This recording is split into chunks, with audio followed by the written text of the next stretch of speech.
Gusto mo bang magkaroon ng Airbnb, unit at kumita daily nang walang kahirap-hirap? Mag-hotel business ka na with SMDC at kung paano, panoorin mo ito hanggang dulo.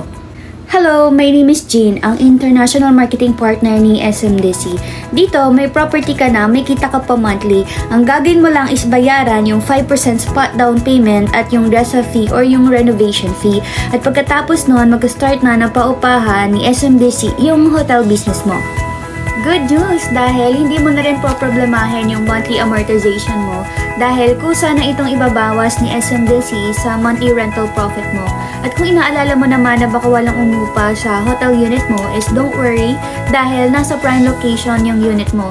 Malapit ito sa mga malls, offices at residential spaces. At the same time, continuous din yung development sa Makati. Kagaya na lamang ng plano ng government na magtayo ng North and South Railway, Makati City Subway at Skyway Stage 3. Kaya naman tumataas din yung mismong value ng property mo at maganda ito lalo na kung plano mong ibenta yung hotel unit mo in the future. Kaya naman yun din yung reason kung bakit napakataas ng rental occupancy sa mismong location ng unit mo. At kung iniisip mo naman na wala kang oras at hindi mo alam kung paano magpaupas sa unit mo, don't worry dahil si SMDC niyang bahala sa promotion at hotel management. Sila na po ang maghahanap ng uupa at magbubook sa hotel unit mo. Kaya nga po, napaka-hassle-free ng business na ito. Wala kang ibang gagawin, kikita ka pa ng 80,000 to 100,000 monthly.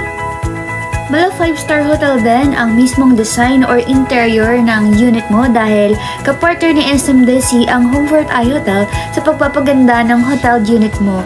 Kaya naman kung interesado ka sa ganitong klase ng business, i-PM mo lang ako sa Viber ko or sa aming Facebook page, SMDC Grand Hotel.